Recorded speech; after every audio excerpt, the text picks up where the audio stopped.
Et donc, on accueille avec plaisir en distanciel Catherine Lebert, qui est médecin gastro-entérologue au CHU de Nantes et qui va nous parler de la question du lien éventuel entre antibiothérapie dans l'enfance et pathologie digestive à l'âge adulte. Vous nous entendez bien?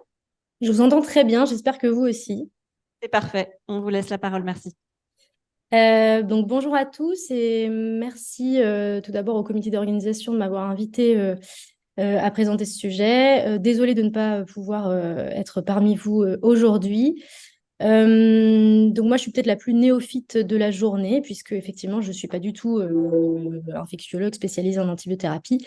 Je suis vraiment gastro-entérologue, plus spécialisée dans les maladies inflammatoires chroniques intestinales, dont je parlerai un petit peu évidemment aujourd'hui. Mais voilà, je vais quand même pas me focaliser sur les Mickey et essayer de vous faire un topo sur les pathologies digestives potentiellement influencées par les antibiothérapies d'une manière générale. Alors évidemment, vous vous en doutez, je vais devoir vous parler de microbiote, puisque c'est le principal enjeu qui va nous intéresser aujourd'hui dans les pathologies digestives et le lien avec les antibiotiques. Donc, bref rappel, hein, j'imagine que vous connaissez tous ça très bien. Le microbiote, c'est l'ensemble des micro-organismes qui habitent l'homme et qui cohabitent avec lui, quelle que soit la localisation anatomique de ces micro-organismes. Alors évidemment, on entend beaucoup parler du microbiote intestinal, donc des micro-organismes dans le tube digestif, mais évidemment, il y a aussi, vous le savez, un microbiote cutané, des conduits auditifs, des bronches, de la cavité vaginale, etc. En fait, ce microbiote, il est beaucoup plus connu depuis les années 2000 avec l'avènement de la biologie moléculaire, des techniques métagénomiques de séquençage, notamment la technique la plus utilisée à l'heure actuelle, un peu la technique de routine qui est le séquençage 16S et qui permet donc d'analyser de façon beaucoup plus simple, sans culture, les micro-organismes qui constituent le microbiote. Alors, le microbiote intestinal, nous, on considère vraiment ça comme un organe à part entière. Il rassemble près de 10 millions de gènes, donc ce qu'on appelle le microbiome. C'est vraiment un code-barre spécifique à chaque individu et il représente en fait 100 à 150 fois le génome humain. Donc c'est vraiment c'est une quantité phénoménale de micro-organismes et il y a une coévolution, une codépendance avec l'organisme qui l'abrite. La composition du microbiote intestinal, en fait, ça constitue la grande majorité des cellules non humaines et principalement des bactéries intestinales. Puisque vous voyez que les bactéries, c'est 10 puissance 14 organismes au total, donc ça fait un poids total de 1 à 2 kg. Donc on a tous 1 à 2 kg de bactéries en nous, dans notre tube digestif. Le ratio cellules non humaines, cellules humaines, il est d'environ 1. Et donc, comme je vous le disais, les bactéries sont majoritaires dans le microbiote digestif, plus de 95%, suivi donc d'autres, voilà, les virus, les champignons, les archées. Les principales bactéries du microbiote, alors je vous le redirai après, mais il n'y a pas en fait de composition idéale du microbiote. Comme je vous l'ai dit, chaque personne a son propre microbiote. Néanmoins, il y a évidemment quand même des tendances. Et donc, les principales je dirais les principales espèces sont les Bacteroidetes et les firmicutes, dans des quantités variables, vous voyez, selon qu'on est dans le côlon, dans l'intestin grêle. Dans l'estomac, on a beaucoup d'actinobactéries et il y a également une partie de protéobactéries, notamment dans l'intestin grêle. Mais ça, c'est très variable selon les individus. Et donc, là, je vous ai remis la taxonomie bactérienne phylogénétique. Nous, on va s'intéresser à ce qu'on appelle l'OTU, qui est donc, en fait, c'est ce qu'on appelle donc Operational Taxonomic Unit. C'est le groupe d'individus, le groupe d'individus donc de micro-organismes dont les séquences 16S sont similaires à au moins 97%. Un peu pour regrouper les grands groupes de micro-organismes en dessous de l'espèce, quoi. Et donc, deux notions importantes à connaître quand on parle de microbiote, en tout cas de microbiote intestinal, c'est la richesse ou l'abondance et la biodiversité, qui reflètent deux choses différentes. La richesse, c'est le nombre d'OTU par échantillon, et la biodiversité, c'est le nombre d'OTU et leur abondance relative. Donc, il y a l'alpha-diversité qui est intrinsèque à chaque échantillon, et la bêta-diversité qui permet finalement la comparaison des échantillons entre eux. Donc, ces deux, la richesse et la diversité, sont des notions complémentaires. Donc, il est important d'avoir une bonne richesse et une bonne diversité microbienne pour chaque individu. Comme je vous le disais, il n'y a pas de composition idéale du microbiote, il faut un équilibre. Et surtout, il faut que les fonctions du microbiote soient assurées normalement, parce que vous vous en doutez, si on a autant de micro-organismes en nous, c'est que le microbiote intestinal a des fonctions importantes. Quelles sont ces fonctions? Elles sont multiples. Je vous ai mis ici les 3 principales. Alors, on ne va pas rentrer dans tous les détails. Il y a une fonction d'abord métabolique, puisque le microbiote va permettre de métaboliser certains xénobiotiques, de participer à la synthèse de certaines vitamines, notamment la vitamine B et K, d'acides aminés également, qui sont essentiels pour le tube digestif. Ce microbiote va permettre la fermentation des résidus alimentaires non digestibles, du mucus intestinal également. Il va permettre de produire de l'énergie pour l'hôte, et notamment par la production d'acides gras à chaîne courte, comme le butyrate, qui est très important pour l'homéostasie intestinale. Il va permettre également l'absorption d'ions. Donc ça, c'est vraiment la partie métabolique. Il a également une fonction barrière, puisqu'il va renforcer les jonctions serrées au niveau intestinal, avec les protéines de jonction. Il y a les protéines de jonction serrées entre les cellules épithéliales intestinales, mais le microbiote renforce cet effet barrière, notamment par l'induction de la sécrétion d'immunoglobuline A, qui est synthétisée tout au long du tube digestif, par l'induction de peptides antimicrobiens synthétisés par l'hôte. Et en plus, ce microbiote va avoir un effet compétiteur avec les pathogènes. Donc, il va, voilà, entre guillemets, protéger l'hôte de ces pathogènes. Et enfin, il a une fonction immune à part entière, en synergie avec l'hôte, puisqu'il va permettre, en partie, en tout cas, il va participer au développement du système immunitaire de l'individu, et notamment à la maturation immunitaire adaptative intestinale, notamment des lymphocytes T. Vous voyez des fonctions vraiment très variées et très importantes du microbiote intestinal, qui peuvent du coup prédire, voilà, quand le microbiote va mal, ce qui peut se passer. Ça, c'est peut-être la diapo la plus importante de mon topo, c'est la maturation du microbiote intestinal. En fait, ce qu'il faut comprendre, c'est que le tube digestif est stérile à la naissance, qu'il se colonise progressivement. Ça commence évidemment par le contact avec la flore vaginale ou avec les micro-organismes de l'environnement en cas de césarienne.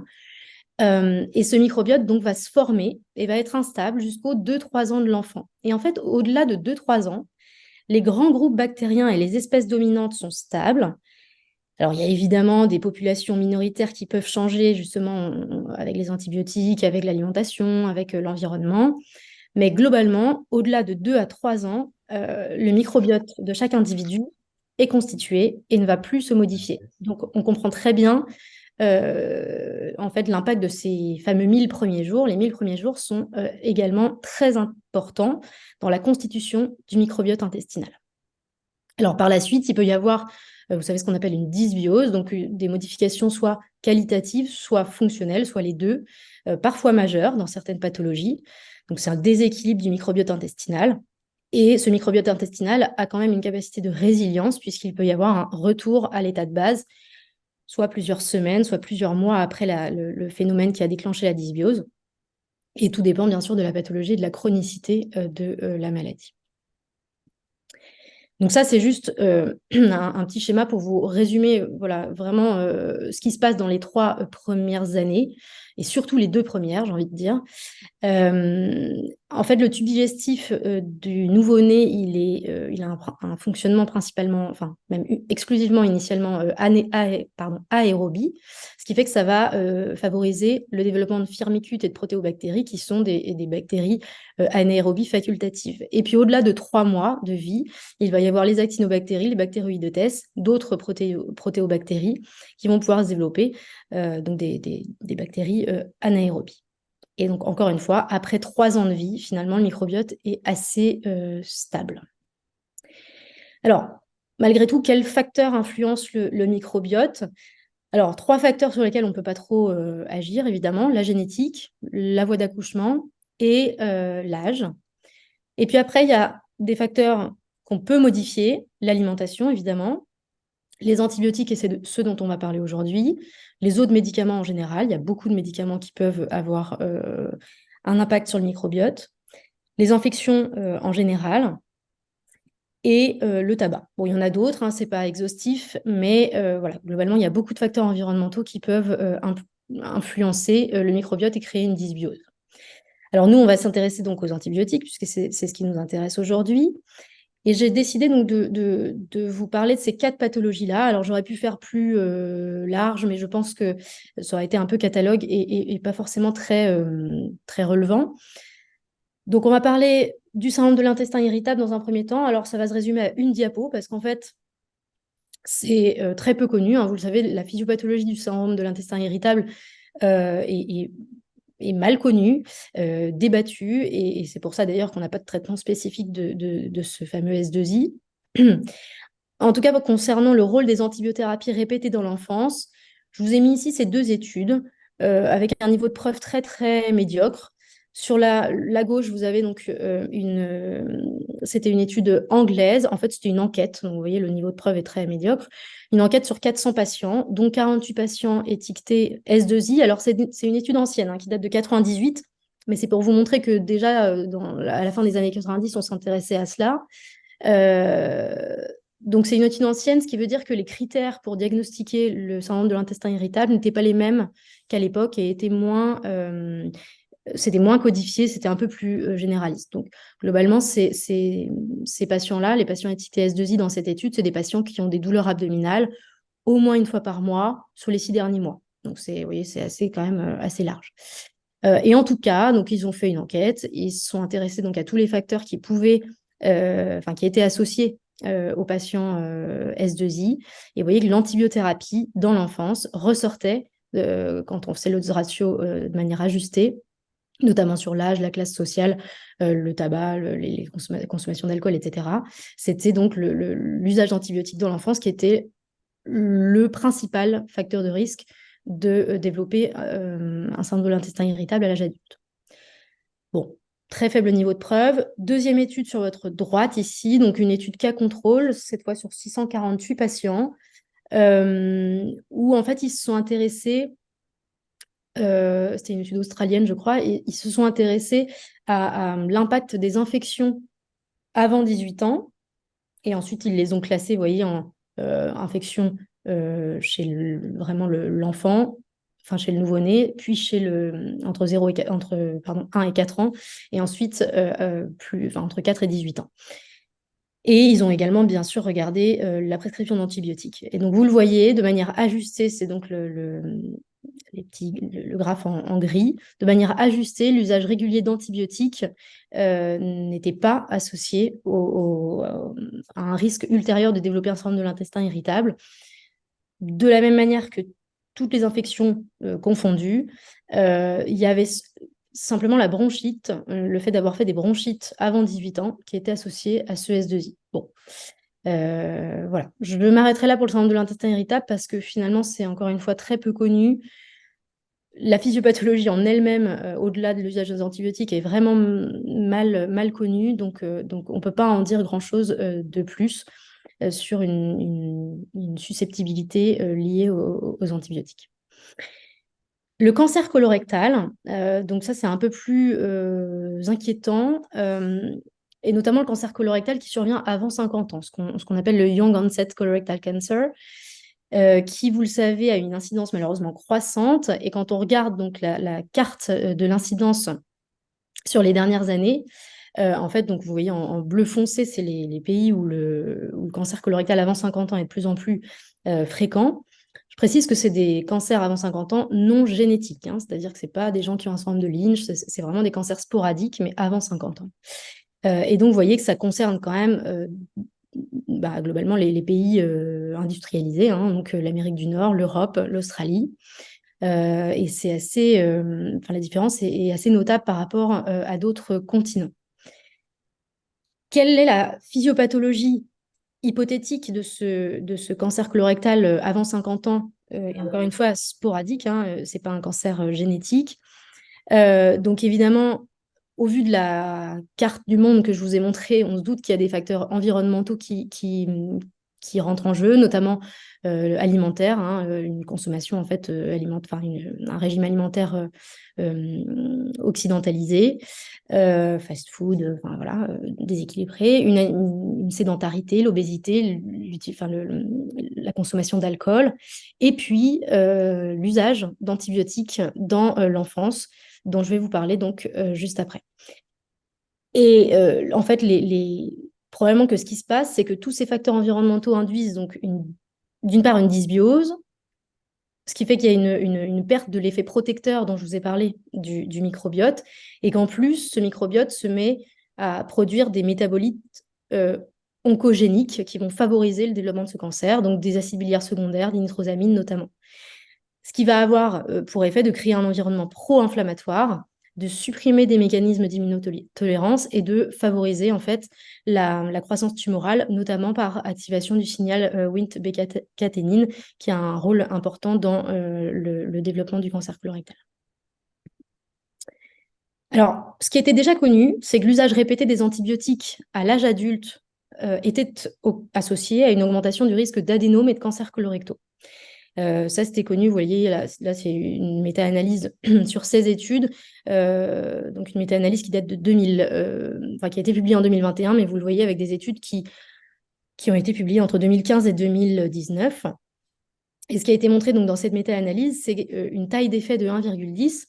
Ça veut dire quoi? Ça veut dire que les patients qui ont le plus d'usage d'antibiotiques à l'âge adulte ont 10% de risque supplémentaire de développer un cancer colorectal par rapport aux patients qui ont le moins eu recours à des antibiotiques. Donc 10%. Alors, c'est pas un effet, voilà, c'est pas on-off, mais c'est pas rien. Et donc, on voit vraiment l'impact que le microbiote et donc les antibiotiques peuvent avoir sur l'incidence du cancer colorectal. C'était vrai pour finalement à peu près toutes les classes d'antibiotiques. Et en termes de récurrence, vous voyez, la plupart des études, c'était au moins 10 cures d'antibiothérapie, ou c'était soit à long terme, plus de 60 jours, soit des usages récurrents. Et donc maintenant, avec cette très belle étude qui a été publiée très récemment, vous voyez, ça date de début novembre, c'est une large étude britannique. En fait, au Royaume-Uni, ils collectent, ils ont un biobanking de tous les cancers colorectaux, et donc ils collectent de façon prospective toutes les données cliniques et démographiques associées aux patients, voilà, au cancer colorectal, aux patients qui font un cancer colorectal. Évidemment, ils peuvent croiser ça avec des facteurs génétiques au sein de la tumeur, puisqu'ils ont toute cette biocollection. Et donc, une étude qui a été faite sur plus de 113 000 participants, dont vous voyez 165 cancers colorectaux avant 50 ans et 719 adénomes, là aussi avant 50 ans. Et donc, ce qui a été montré, alors, modèle 1, modèle 2, c'est en fonction des variables d'ajustement, mais peu importe, globalement, les résultats sont les mêmes. On voit que en fait l'usage, donc soit c'est long term or recurrent antibiotic use, donc c'est soit l'usage à long terme, soit l'usage récurrent d'antibiothérapie dans l'enfance, est clairement associé avec un odds ratio de l'ordre de 1,5 à donc un surrisque de cancer colorectal et d'adénome ici de l'ordre de 1,4. Et ce risque est particulièrement vrai chez certaines sous-populations avec un risque génétique élevé, et notamment donc, des polymorphismes génétiques avec des CNP différents. Donc des données, je trouve, un peu inquiétantes, puisque, voilà, encore une fois, on en a de plus en plus des patients avec un cancer colorectal à un âge jeune, voire parfois très jeune, sans qu'on trouve de facteurs génétiques. Alors peut-être qu'il y a aussi des facteurs génétiques qu'on ne connaît pas encore, évidemment, mais tout de même, voilà, c'est l'impact du microbiote. Alors, il n'y a pas que les antibiotiques, il y a effectivement l'alimentation, la sédentarité, etc., mais l'impact du microbiote a l'air d'être assez important. Je vais vous dire un mot sur la maladie cœliaque, puisqu'il y a pas mal de données sur l'usage d'antibiotiques dans l'enfance et le risque de maladie cœliaque. Alors, petit rappel sur la maladie cœliaque, c'est la cause la plus fréquente de malabsorption chez l'adulte et chez l'enfant. C'est lié à une intolérance à la gliadine, c'est pas une allergie, hein, il n'y a pas de mécanisme IgE médié, mais c'est une intolérance. Donc la gliadine qui est contenue en fait dans le gluten du seigle, du blé, de l'orge. C'est une maladie auto-immune puisqu'il y a des anticorps spécifiques, vous le savez, et ça survient quasiment toujours chez des gens qui ont une susceptibilité HLA, DQ2 ou DQ8. Néanmoins, ça ne veut pas dire que tous les sujets qui sont HLA, DQ2, DQ8 ont une maladie cœliaque, hein, puisque ça concerne quand même 20 à 30% des sujets sains. Mais voilà, si on n'a pas cette susceptibilité, c'est quand même assez peu probable qu'on ait une maladie cœliaque. Ce n'est pas une maladie rare, puisque vous voyez que c'est entre 1 sur 100 et 1 sur 300 dans la population caucasienne. C'est plus fréquent chez les femmes. Et il y a évidemment un risque familial, puisque le risque est de 10 à 20% chez les apparentés au premier degré. Ce qui a été montré, déjà il y a quelques années, c'est que le fait d'avoir des infections répétées avant l'âge de 18 mois, donc vraiment chez les bébés, au moins 10 infections avant 18 mois, était associé à un surrisque de développer une maladie cœliaque avec un odds ratio ajusté à 1,32 dans cette étude, qui était une étude de cohorte norvégienne. Les Scandinaves se sont beaucoup intéressés à ça. C'était vrai pour les infections respiratoires hautes et basses. Pour la gastroentérite aiguë virale, c'était moins le cas. Et il n'y avait pas, vous le voyez, de différence significative entre des infections survenues entre 0 et 6 mois et des infections survenues entre 6 et 18 mois. C'était vraiment toute cette période où, encore une fois, le microbiote se constitue que ce risque se développait. Alors, c'est une étude de cohorte, donc évidemment, avec tous les potentiels biais que ça peut avoir. Et on peut aussi se demander s'il n'y a pas une causalité inversée, c'est-à-dire est-ce que finalement, c'est pas ces bébés-là, parce qu'ils sont cœliaques, font plus d'infections. Et plus récemment a été, là aussi, encore vous le voyez, une étude scandinave, une étude de cohorte sur plus de 1,7 million d'enfants inclus, dont plus de 3000 avec un diagnostic de maladie cœliaque, donc ça fait quand même des chiffres assez élevés. Et il a été montré de façon assez nette dans cette étude que l'usage des antibiotiques dans la première année de vie a été associé au risque de développer une maladie cœliaque. Donc chez des sujets, bien entendu, là encore, génétiquement prédisposés, mais vous voyez, avec un odds ratio, alors là aussi, ce n'est pas des odds ratio à 5, hein, on est d'accord, mais quand même 1,3 d'odds ratio sur toute exposition antibiotique entre 0 et 12 mois, et avec un facteur cumulatif, puisque pour chaque cure d'antibiotiques supplémentaire, on a un risque de 1,08 de plus. Et donc là, c'est entre 0 et 12 mois, mais ensuite, les auteurs se sont aussi intéressés à la période d'exposition. Est-ce que, voilà, entre 6, 12 mois, 12, 18, 18, 24 mois, il n'y avait pas d'impact majeur du timing d'exposition aux antibiotiques. C'était vraiment tout confondu sur les 2 premières années de vie de l'enfant. Il y avait effectivement ce surrisque qui ressortait. Je vais un peu plus m'attarder sur les maladies inflammatoires chroniques intestinales parce que, bon, c'est un peu plus mon sujet de prédilection. Et ensuite, c'est là aussi, je pense, où il y a le plus de données. Et vous le savez, il y a des essais sur la transplantation de microbiote fécal. Alors, certains positifs, certains négatifs. Mais en tout cas, c'est un sujet dont on parle beaucoup. Et donc, on sait très bien que le microbiote a un effet important dans ces maladies. Les Mickey, là aussi, c'est comme la maladie cœliaque, hein, c'est pas rare, puisque aux États-Unis, on estime qu'il y a 1,5 million de patients Mickey, en Europe, 2,5 millions. Alors, il y a un ratio qui est inversé entre la France et les autres pays d'Europe et aux États-Unis, puisque d'une manière générale, dans le monde, il y a plus de patients RCH, mais en France, c'est l'inverse, il y a plus de patients Crohn, et notamment pour des raisons génétiques.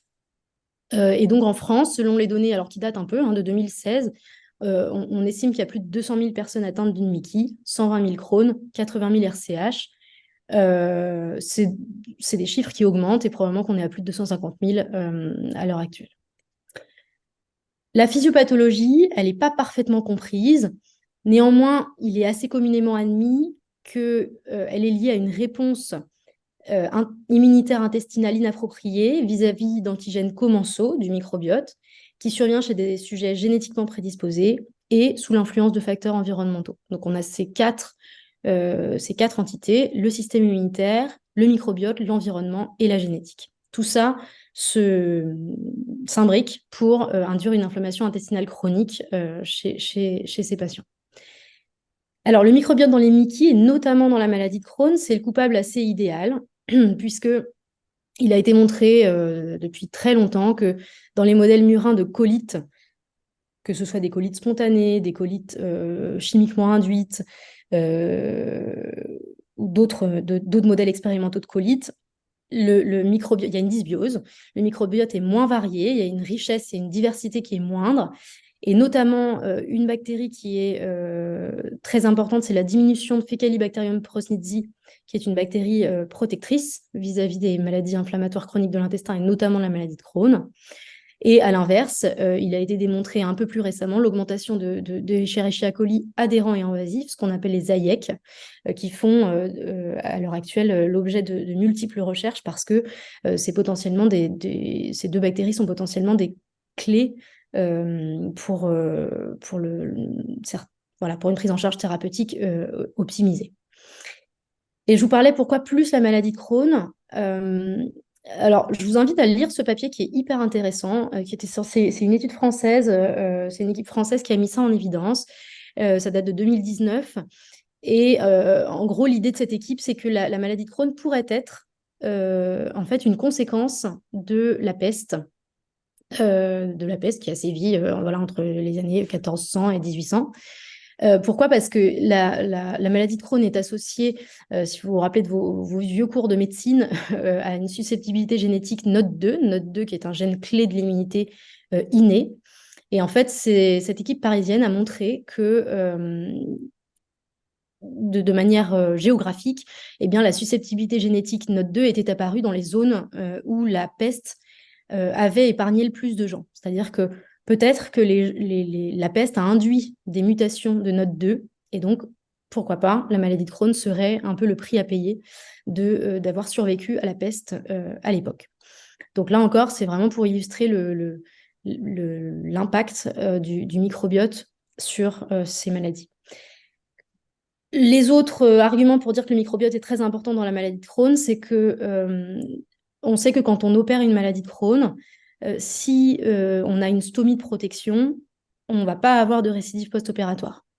En revanche, dès lors qu'on remet en continuité le patient et donc qu'on rétablit le flux fécal, c'est là que survient la récidive post-opératoire dans plus de 50% des cas.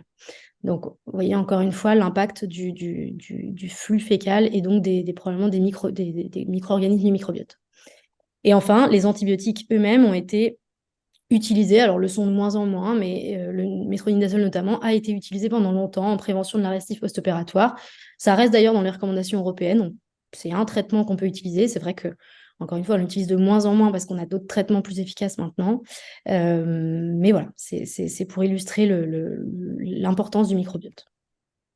Alors, antibiotiques et Mickey, alors au sens large, hein, c'est pas que antibiotiques dans l'enfance, c'est antibiotiques de manière générale tout au long de la vie. C'est assez connu hein, depuis longtemps, notamment en pédiatrie. Là, je vous ai mis ici une étude qui date, vous voyez, de 2011, une étude de cohorte danoise, encore une fois, hein, les Scandinaves sont très forts là-dessus, qui avait inclus plus de 5000 enfants, dont 117 Mickey. Donc, ce pas des chiffres énormes, mais voilà, c'est la prévalence. Et qui montrait cette étude que le risque relatif d'avoir une Mickey ou une maladie de Crohn quand on avait eu au moins une cure d'antibiothérapie était, eh bien, vous le voyez, augmenté. C'était particulièrement vrai si c'était dans les 3 derniers mois. Ce risque était particulièrement important dans la maladie de Crohn et le risque n'était pas retrouvé dans la RCH. Hein, quand on considérait tout patient Mickey, ça ressortait, mais finalement c'était uniquement vrai pour les Crohn et pas pour la RCH où donc l'impact est peut-être moins important. Toutes les études s'accordent pour dire ça. Et là aussi, il y avait, comme pour la maladie cœliaque, un effet cumulatif, puisque vous voyez que il y avait un risque augmenté à chaque cure d'antibiotiques. Alors, c'est une étude de cohorte, et donc, comme avec la maladie cœliaque, il n'est pas du tout impossible que finalement ce soit une causalité inversée et que finalement les antibiotiques aient été prescrits aux enfants qui avaient des symptômes intestinaux d'une maladie de Crohn non diagnostiquée. Néanmoins, il y a d'autres études qui ont confirmé un peu ces données, et notamment à l'âge adulte. Donc là, je vous ai mis les résultats d'une méta-analyse qui était parue en 2015 ou 2014, qui montrait, donc, vous voyez, un odds ratio à 1,57 quand on considérait... alors, il y a des études pédiatriques et des études adultes, hein, donc c'est tout venant. Mais 1,57 donc d'odds ratio pour toute cure d'antibiothérapie prescrite, alors tout au long de la vie, là encore, hein, c'est pas que les antibiothérapies dans l'enfance. Là encore, on retrouvait ce risque que pour la maladie de Crohn, pas pour la rectocolite hémorragique. Et ce risque était particulièrement vrai donc chez les enfants avec une maladie de Crohn pédiatrique. Mais il existait quand même chez l'adulte.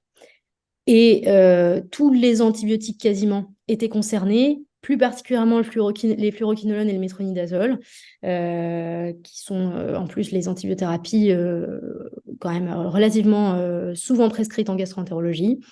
Et par contre, pour les pénicillines, ce n'était pas démontré dans cette méta-analyse.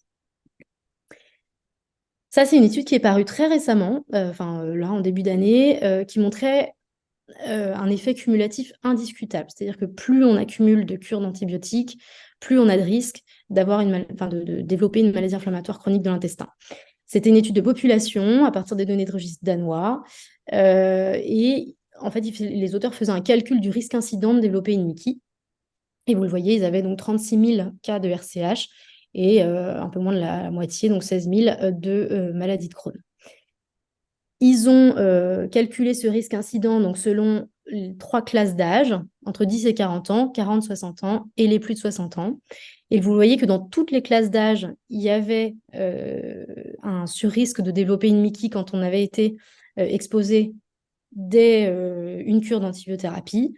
Mais il y avait un effet cumulatif, vous le voyez, indiscutable dans toutes les classes d'âge. Plus on avait de cures d'antibio, plus le risque de développer une MICI était important. C'était surtout vrai donc au-delà de 40 ans, vous le voyez, hein, comparativement aux maladies plus récentes, plus développées plus précocement, où il y a peut-être un peu moins d'impact des facteurs environnementaux et peut-être un peu plus de génétique. En tout cas, le risque maximal est au-delà de 40 ans. Là aussi, on retrouve un risque principal avec les imidazolés et les fluoroquinolones.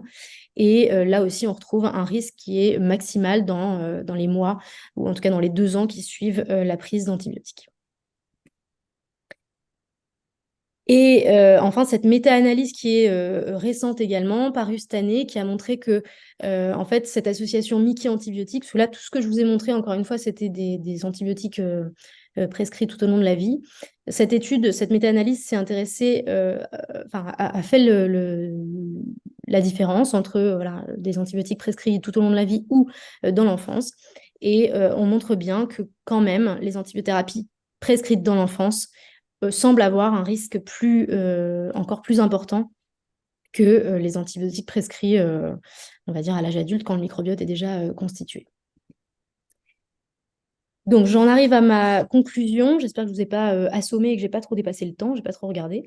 Voilà, le microbiote intestinal, ce qu'il faut retenir, c'est que c'est un organe à part entière, que le mode de fonctionnement est assez complexe et pas encore bien codifié, qu'il y a beaucoup d'interactions entre le système immunitaire, le microbiote, l'individu en lui-même. Ce qu'il faut retenir, et je pense que c'est le plus important, c'est que ce microbiote apparaît à la naissance, hein, le tube digestif est stérile à la naissance, donc il se colonise progressivement et que finalement, entre guillemets, tout se joue durant les 3 premières années de vie, même si encore une fois, derrière, il y a une capacité quand même de résilience du microbiote qui peut quand même se remanier. Et après, dysbiose et pathologie, oui, dans beaucoup de pathologies digestives, mais pas que d'ailleurs, dans d'autres pathologies aussi, il y a une dysbiose. Néanmoins, qui est l'œuf, qui est la poule, c'est toujours difficile de savoir qui est responsable de quoi.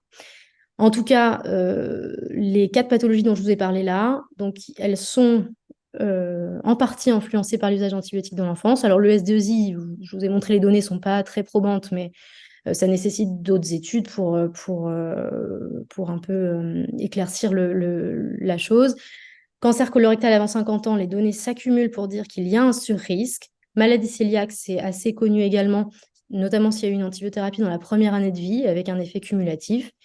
Et donc les MICI, comme je vous ai dit, notamment la maladie de Crohn, c'est vrai sur les prescriptions d'antibiotiques tout au long de la vie, probablement plus des antibiothérapies dans l'enfance, et donc là aussi avec un effet cumulatif. un risque maximal avec les imidazolés et les fluoroquinolones, et donc dans les mois ou années qui suivent la prise d'antibiotiques. Je vous accorde que effectivement ces odds ratios sont à chaque fois limités, hein, on n'est pas sur des odds ratios très importants, mais quand même, voilà, je vous rejoins complètement sur la nécessité de contrôler de maîtriser les prescriptions d'antibiotiques, puisque probablement qu'elles ont un impact dans nombre de pathologies, et notamment digestives, et notamment donc des pathologies avec un impact important comme le cancer colorectal et les MIC. Voilà, je vous remercie de votre attention et je serai heureuse de répondre à vos questions si vous en avez.